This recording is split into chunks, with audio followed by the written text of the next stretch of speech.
This is the Big O Show. This is the Big O Show.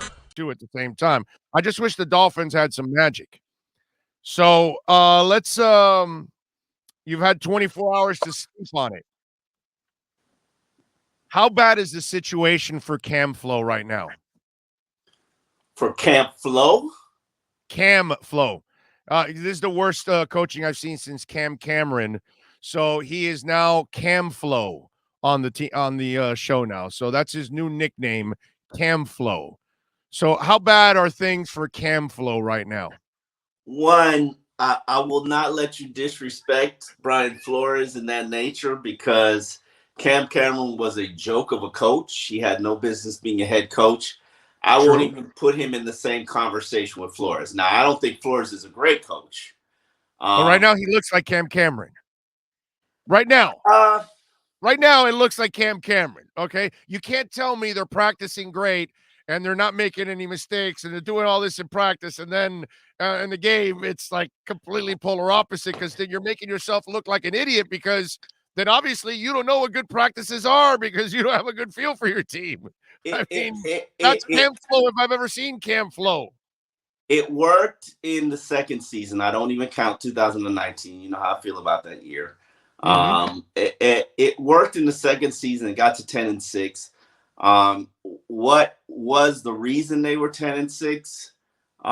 It was turnovers. It was third down defensive success. It was efficiency in the red zone and early scoring drives, getting leads early. They were like the number one first quarter scoring team in the league.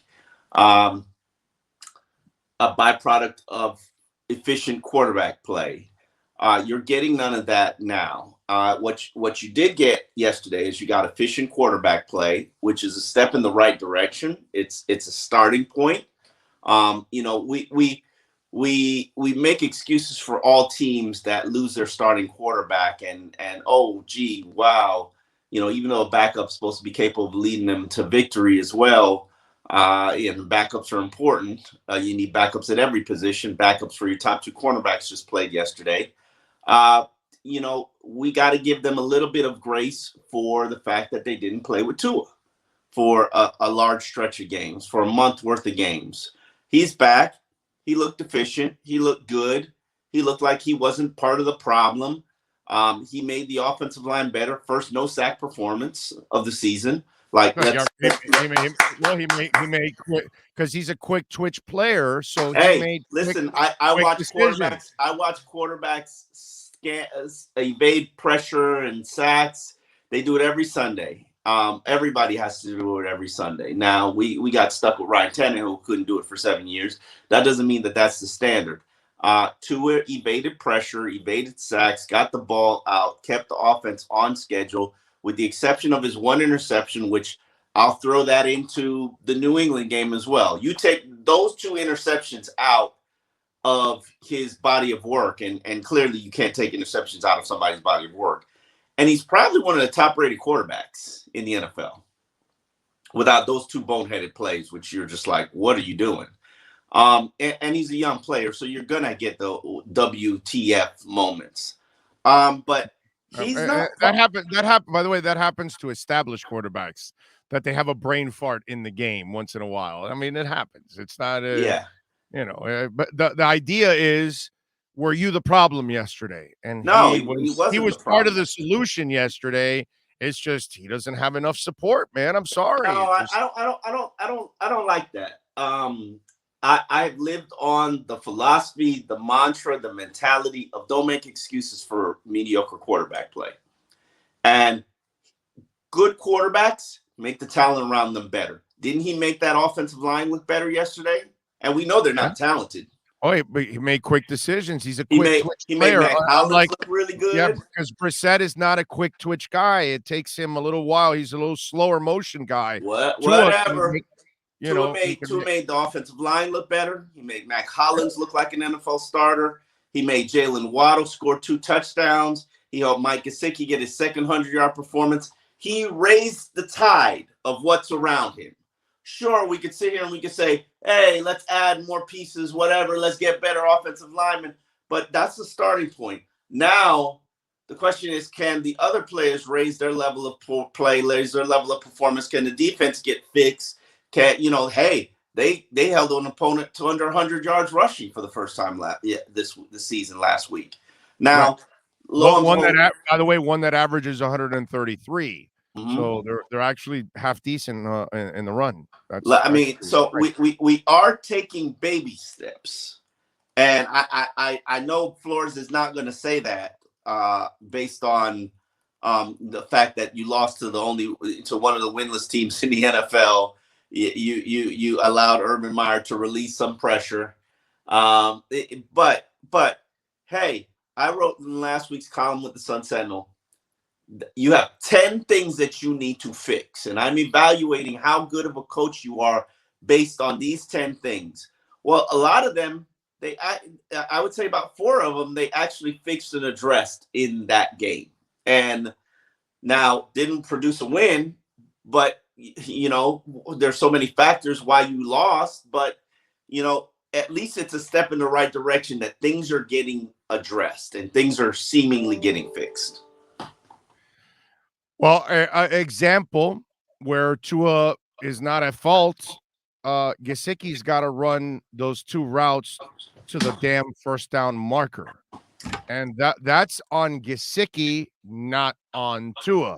And these are things that would have changed the outcome of the game at times. When you don't do things like this, it just puts your team in a terrible position. And while Gesicki had a good game, he also has to try to, do a little better on those little things like that yesterday. That was frustrating to see that he did that twice. I'd have to look at the game film. I mean, the coach's film to look at that. I saw one of the instances where he sat down in front of the cornerback because the cornerback sat on the sticks, which is what their coach. When he on the out of bounds, that he tried to stretch out. He ran it short. I don't remember which one. Ran it short. He ran it short. He was going out of bounds. He ran it short because the DB was sitting on the sticks. Well, you know what you do? You run right into the DB and then cut. Use your damn body. You're bigger than he is. You got to get to the first down marker, dude. Find a way to get there. You got to be tough for that, but I don't disagree. You're a big body guy. Get in front of him. Again, you got to be tough for that. You got to be tough for that. Like, you don't draft players who lack toughness and then ask them to do tough things. Come on, He's bro. tough, dude. Come on, he bro. blew out his shoulder last year, came back and got a one-handed grab the following week. The guy's tough, dude. Just because he can't block doesn't mean he's not tough. Let's not do this. Let's not do this. No, Mike Gesicki's a lot of things. He's a lot of things that are admirable. He's a lot of things that are respectable. He's tough. Just because he's not a good blocker, that's separately from being tough. You can be tough and not be a good blocker, my man. In any phase of the game. What he did last year with that shoulder injury, and to come back and catch that one-handed pass, dude, that's balls, bro. That's balls. You got it, Omar. Come on, dude. What he did last year proved that he was more than tough. No, sir. Gesicki and tough is not 2 words that I put together. It wouldn't happen. That's just not fair, dude. It would happen. Now, you want to tell me Adam Shaheen's not tough? Now I give it to you. Why would Adam Shaheen not be tough? He could actually block. Because he gets nicked up every single time. All the time the guy's breaking down. Listen, I mean, he was breaking down in Chicago, breaking down here, and he barely plays. He doesn't even play the amount of minutes that Gesicki does. Now that is not. Now there's a guy either it's not durable. Let's say, if you want. He's hurt. Football is not meant for humans to play. They get hurt. Okay, so Adam Shaheen doesn't even show up the following week with a shoulder injury, but Gesicki does. No, it shows up with a knee. Not only does he show up, he balls out and catches a nasty play one-handed with a bad shoulder. Gesicki's a very talented. Gesicki showed me the size of his cojones, and they don't fit in the damn building. He's a tough guy, bro. No. I like him. You can like him. You can. Right. But when you don't pretend like, oh, why isn't this team tough? Why aren't they physical? Why can't they do X, Y, Z? Well, half of the teams got physicality limitations. But that has nothing to do with the tight end position in today's NFL. Your number one tight end can't block. Well, Your Omar, number one tight end cannot block. He can't even pretend to block. You make it sound like Gesicki's the only tight end that can't block in the league, and half the tight ends in the league can't block. Some of them can get in the way. Mike, yes. You know what his get in the way is? Standing there holding his arms out. Like, okay, that's fine, but some guys don't block. That's just the way it is. Mike Gesicki had 100 yards, 100 receiving yards. I'm going to let him have his day. Mike Gesicki is great. He's phenomenal. He's everything the Dolphins are not. But, yo, he ain't tough. Let's not do that. Let's you and I are going to disagree on that one. I think he's tough. Let's not. Tough means a guy's in front of me and I can hold my position. That's tough. He cannot. Tough is playing with a busted shoulder in the NFL, dude. That's tough. Tough is playing with coming back from fractured ribs. That's Devontae Parker been playing with a busted shoulder all year. Would you say he's tough? Would you say he's tough? I've been saying he's tough for 2 years, my man. The fact that he has fought through injuries to get back on the field at times, like when he got concussed the week before and came back and caught 2 touchdowns, that's tough. Yes, I know that he is not durable, but the dude is tough because I've watched him now finally come back from injuries the last 2 years, and I've been calling him tough on this show for a couple of years. I actually respect Devontae Parker's toughness to fight through the adversity that he's been through. Unfortunately, the Lord did not bless him with the kind of body that can be durable in the NFL. That's not his fault. That is correct. It is what it is. Most of us would break down in this league. I know I absolutely would break down. I can't even run 2 miles without my knee hurting. So I don't even want to sit there and pretend like I wouldn't break down. Yeah, I just think he's just got to be smarter and try to find that first down marker and, on those plays. Okay, so I'd have to look at those plays. I really would. Omar, the fan base wants blood in the water. Always. Certain media members want blood in the water too. Who? Name them.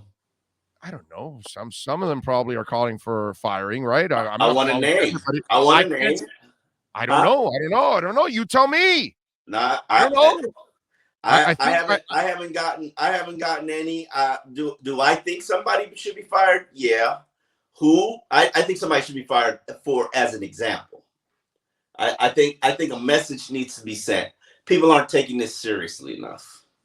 And you can say whatever you want about the routine. Like, bro, change up your routine.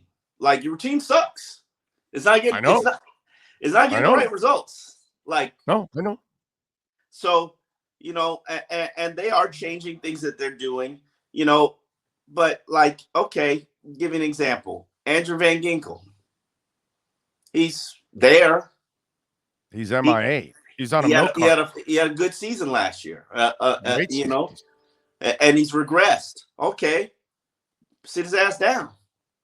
Like, well, what do you do with Jerome Baker, who you're paying a boatload, and he also has regressed? Oh, Lord. I don't know. The 2 starting corners aren't playing, based on their salary. They're not equaling the production based on their salary. They're doing their job. A lot of things impact their job, like the fact that you have no pass rush. I mean, there's nobody who's really doing great. No, I get that. I get that nobody's doing great. I can't sit here. Yeah, they got embarrassed by Tampa Bay and Tom Brady. OG, 3 Pro Bowl receivers and the greatest of all time. Like, shame on you. Yeah, it's not about those. It's about the Jags, the Raiders, and the Colts. What other loss do we have? Oh no, that's it. It's about the Jags, Raiders, and the Colts. The Bucks and the Bills, while they were thoroughly embarrassing, I mean, you never really expected them to win those kind of games. But the other ones are the ones that really have put everybody over the top. And then yesterday, obviously, you give Stanky Fingers his first win. I mean, wow. I think that you with the nicknames today. That and Stanky Fingers. How do you know it's Stank? I'm just asking. Like, hey, maybe he likes the smell. I don't know. Like, listen. Okay, but you just said it. It's a smell. It's not an aroma. It's not a fragrance. I'm not You even said going. it. I'm not even going. Stanky fingers. So, when you go down the cave, I mean, it's just, things happen when you go down the cave. So I'm just saying, they gave Stanky Fingers, his first win. Hey, that man, right he there, earned it. He outsmarted him. Yeah, he did. He earned it. Yeah. What you want? What like, bro? What? 10% of people watching that game saw that coming. 15. Yeah, everybody on the Jacksonville side. I don't even think Jacksonville fans saw that coming. Who saw that coming? Nobody. Brian Flores. Well, I'm sure a lot of their media and everybody probably picked the Jags. Like, hey, this is the game we can win because Miami obviously. I'm talking about that final play. Nobody saw that coming. Oh yeah. Well, he outsmarted him. I'm sorry. Yeah, he did. You earn, like, props to you. You earned that. You earned that right there. And now I don't think they're gonna fire anybody, but yeah, what's Stephen Ross going to do now? Because there's no way at 81 years old he's got to be incredibly frustrated with what's going on. He is, and obviously the clock is frustrated. ticking on everything. You know what I'm saying? So I wonder what's going on through his mind right now. He is incredibly frustrated. But if there's one thing I know about Steve Ross, it's that he believes in continuity. He believes in giving people time to do what they intended to do. He believes in building things right. Now, has this been built right? No.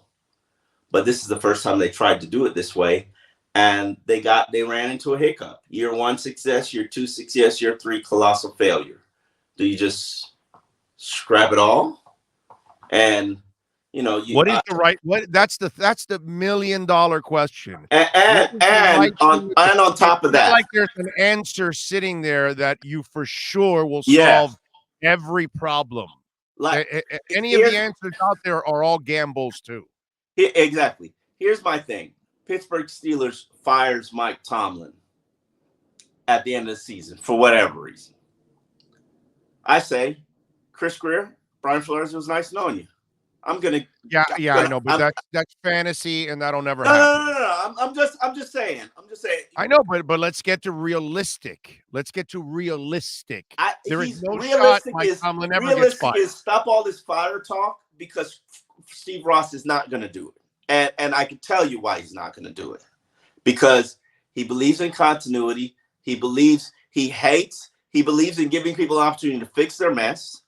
And he hates having this perception out there about him that he has a quick trigger or that he doesn't give everybody their due process or the opportunity. He always has. Exactly. So why would he change that reputation? Right. Guy goes from... And by the way, you use the worst example in the world. There is nobody more about continuity than the Rooney family. I know this, but that's what Steve Ross wants to be. He just can't hire the right people. Okay, we could dream about Mike Tomlin, but it's just a dream. If there was some big czar out there like a Bill Parcells, and I'm just using him as an example, not that I enjoyed the tenure or that it was great or whatever. Not the lazy Parcells. You're talking about a young Parcells, not the turd with shorts near his tits that we ended up getting. No, he still built it the right way. Picked the wrong quarterback, but built it right way. And I can tell you right now. By the way, wrong quarterbacks. All right, that's fair. You also chose Pat White too. Pat White, yeah, that's fair. That's fair. Listen. Half of this journey is: do you have the right quarterback? My partner Dave Hyde always says 40% of their job is picking a quarterback, getting it right. Yeah. And we don't know on this one. As I said to you, as I continue to say, I fully believe in Tua. I am a Tua stan. I have two concerns that will not go anywhere: arm strength and durability. That's it. I do believe he's going to be great. His arms, he's got more than enough arm to succeed in the NFL. Right now. What he needs is a real offense and a real offensive coordinator, bro.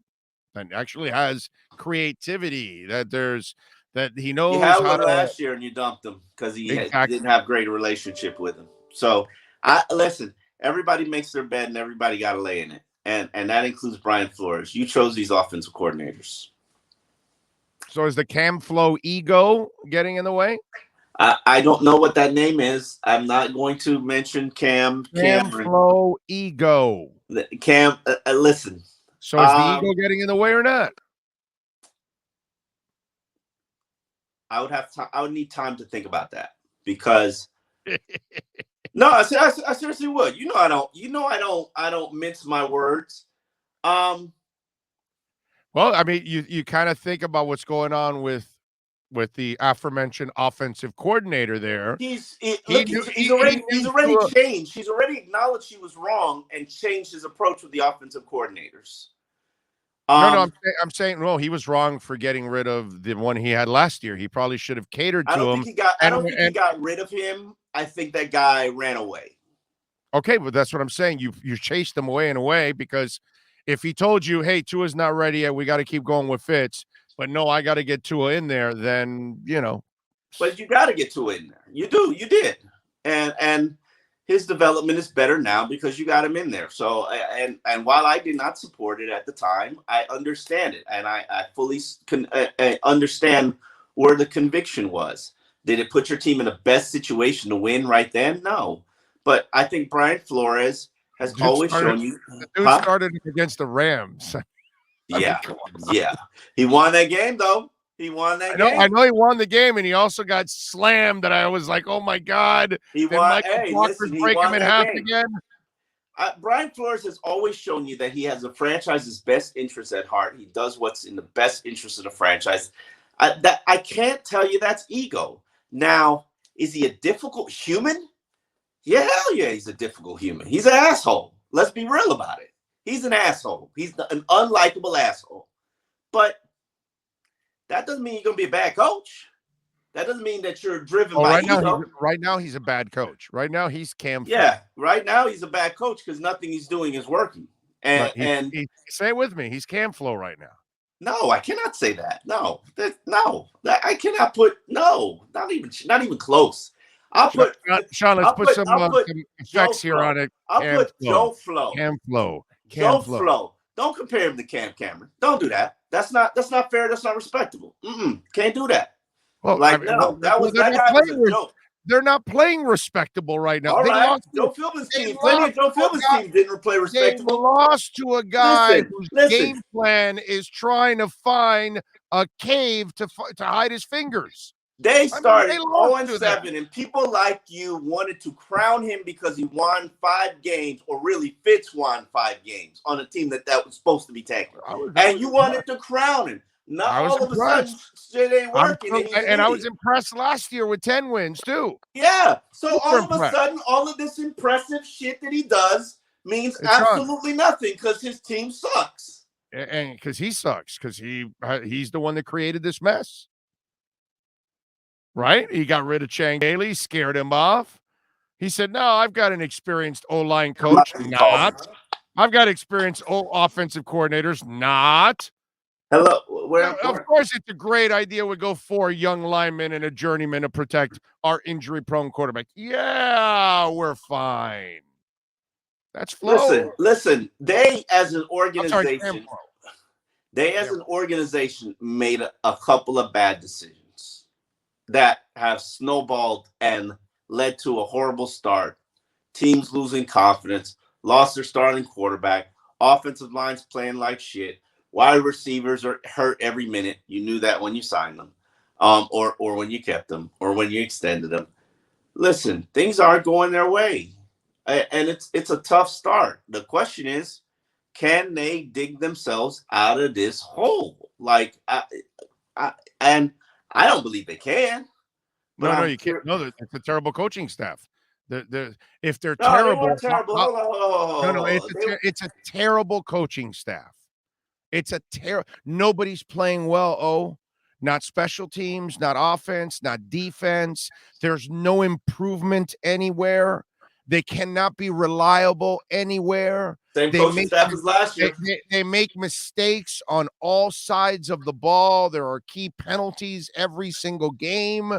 There is nothing. There is not one shed of proof that they have a coaching staff that knows what the hell they're doing right now. In any facet. Last year's the proof that they need. It's not happening. Maybe I'm starting to think that the more of the veterans that you had on the team helped you kind of overcome all of that.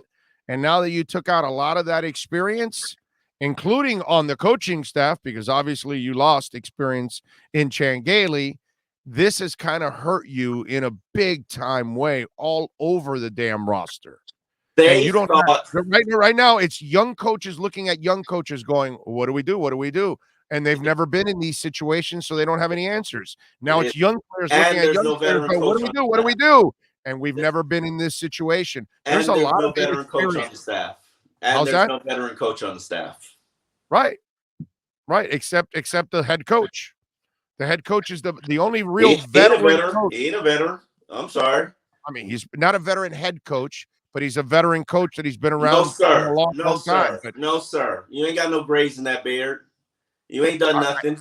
I get it. I get what you're saying. As a head coach, he hasn't done anything. There's nobody he can lean on. I get what I agree with you. There's nobody he can lean on. Like where you're not picking up on is he was a defensive coordinator, a successful defensive coordinator. None of their other coaches have ever been great offensive coordinators, great offensive line coordinators, great defensive coordinators, great special teams coaches. They've never had success at the NFL level. Flores had some, but still, from top to bottom, coaching staff and roster, there's so much inexperience that it's impossible to get out of these kind of messes because they can't lean on anyone for any kind of guidance whatsoever. And Flo is not Belichick or Saban that he can train all his young coaches and develop them and all that kind of stuff because those are guru-like coaches. He's not that guy. I don't know what to tell you, man. I agree with you I think he's lacking a veteran coach and somebody to lean on and give him wisdom and guidance. Yeah. The Jim Caldwell thing was crippling to this organization because first of all, he would have been the best head coach on your roster, better than Flo, obviously, because he's proven he won. They had no business firing him in Detroit. He's the best coach they've had in Detroit for over 20 years. That would have been awesome. And he would have been able to guide the offense too, because he's proven, dude, he's done it. What a shame, dude. What a shame. That Jim Caldwell move. That's the key to all these young coaches when they take over. They got to have a couple of those old vets that have been through it all that can help them, dude. If not, that's the thing with Flo. He doesn't have anybody that can alleviate any of the load. Nobody. I don't disagree with you. You know, he's got to now be the truancy officer for offense and for special teams and for defense because all of his coaches are unproven. Whereas when Sean McVay took over, the first thing he did was he brought Wade Phillips over. So he's like, okay, all I got to do is worry about my offense. Wade is an effing legend. Let him worry about the defense, and I don't have to worry about it. That's what young coaches need to do in this league. They've got to have those kind of veteran coaches. And he had it. Unfortunately, Caldwell ended up getting, whatever happened in his personal life, unfortunately. By the way, I know he's like a consultant. What happened to him? Do we know? I don't think he's a consultant with the Dolphins. In fact, not with somebody else. I think he's consulting. Yeah, I forgot who it was, but I want to say I'm trying to look it up right now. Because he could have returned, he chose not to. Right. But he took maybe because health wise, he probably it's a stressful job. So yeah, he's not working. So yeah, no, he's not working. He's consulting. That's a whole different ballgame. So unfortunately, and that's the thing too with everybody wanting blood and plus with COVID, with COVID, right. Right. And who knows what his health issue is. All right, we'll wrap it up with this. With everything going on and they want blood, what happens here? Oh, what do you tell the fan base? Is it status quo for the rest of the year, and then they'll probably address whatever they're going to address in the offseason? Put your head down and work. Right. Yeah, I figured. And yeah. You know, I think you look at you put your head down, you work, you're patient, you watch the final product. You're not going to get blood. Steve Ross isn't going to give you blood.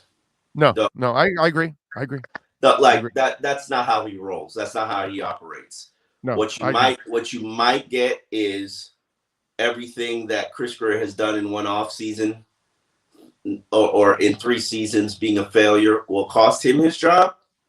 But even then, the one thing I like about this situation is Steve Ross has been in all those meetings. Steve Ross has listened to all of the thought process.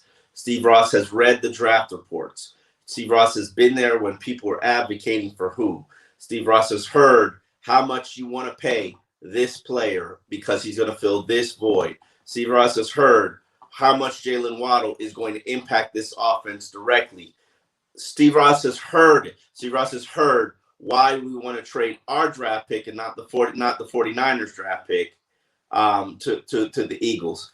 Steve Ross has heard, and he knows who did what. And that's always going to be my saving grace, because a lot of people want to say, oh, these are Brian Flores' players. That's you. A lot of people want to say, oh, well, Chris Greer's done a horrible job running the organization and running the franchise and doing this and doing whatever. You know what? We don't know, because it was a collective together. They worked together. Now, the question is, yeah, somebody advocated for somebody more than the other. Who said Austin Jackson was going to be left tackle? Steve Ross knows. Yeah. And hey, when you come down, I think you look at it from his business acumen and where he specializes in his projects. And let's say you're building a building and 10 things go wrong. You hold the contractor responsible for those 10 things, right? Of course. And you say, when are these things going to be fixed and how are they going to be fixed? Right. And you listen to the report, whether you like it or not, it determines whether or not you fire them and go get a new contractor. Right. You know, we deal with this. With the EGD is going to do my repairs here for my kitchen, and you set a deadline. You have expectations, and you move forward. Steve Ross had expectations. Yeah. The project. We all did. The project is bust. Yeah. Now you got to figure out. You got to see how it finishes out. You got to see what problems get fixed. He's listening to Flores on how he's going to fix the problems, and you evaluate it at the end of the year, man. And you see how it pans out. If this quit, I think the only chance Flores has of not being retained is if the team quits on him, and I think they're close. Well, they didn't quit yesterday. They played hard yesterday. They didn't quit yesterday, but they're close.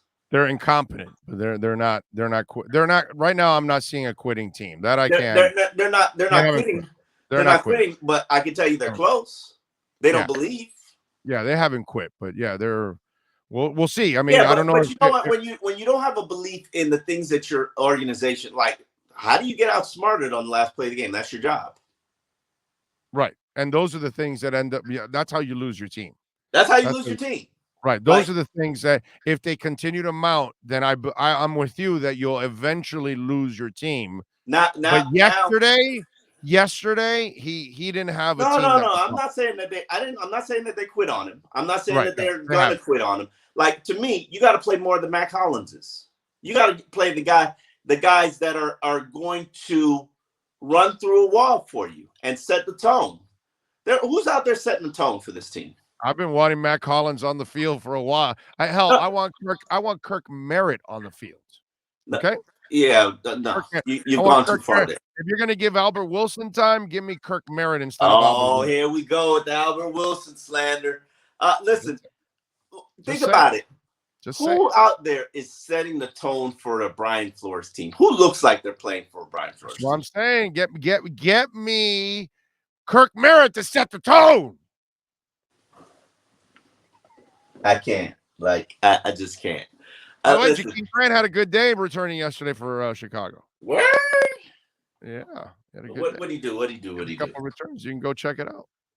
Listen, I think you bullshit me. I'm looking it up right now. Oh, he did. He had a couple of nice returns. He had a nice average yesterday. He did. I watched a little bit of the. Shit. Okay. 3 for 83. All right.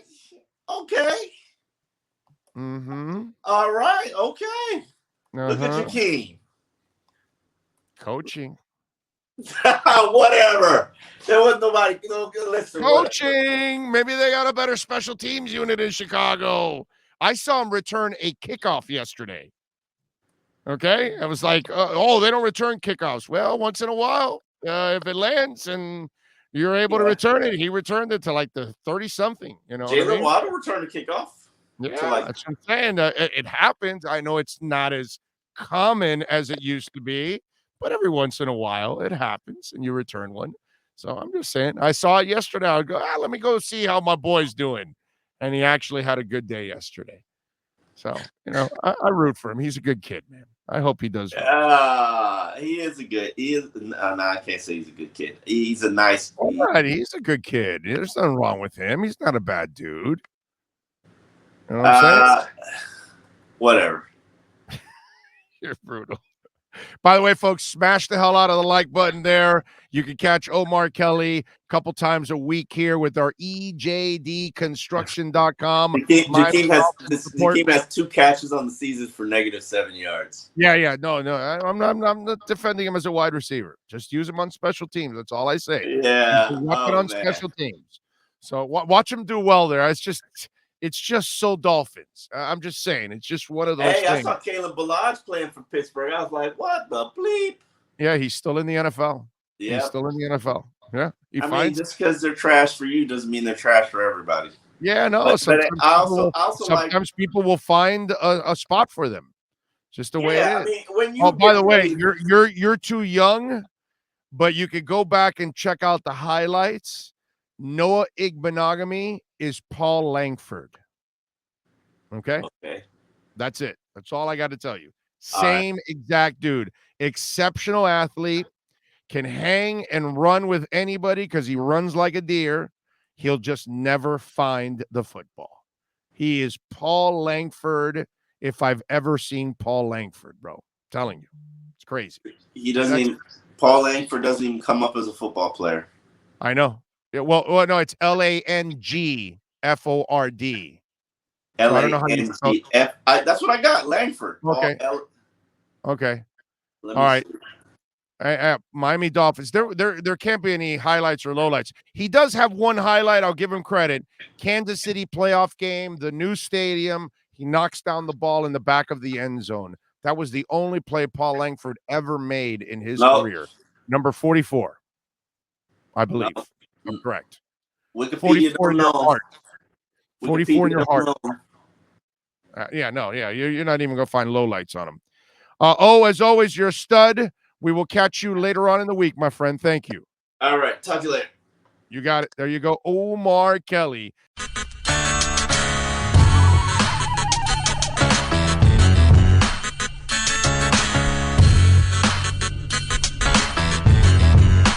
This is the Big O Show. This is the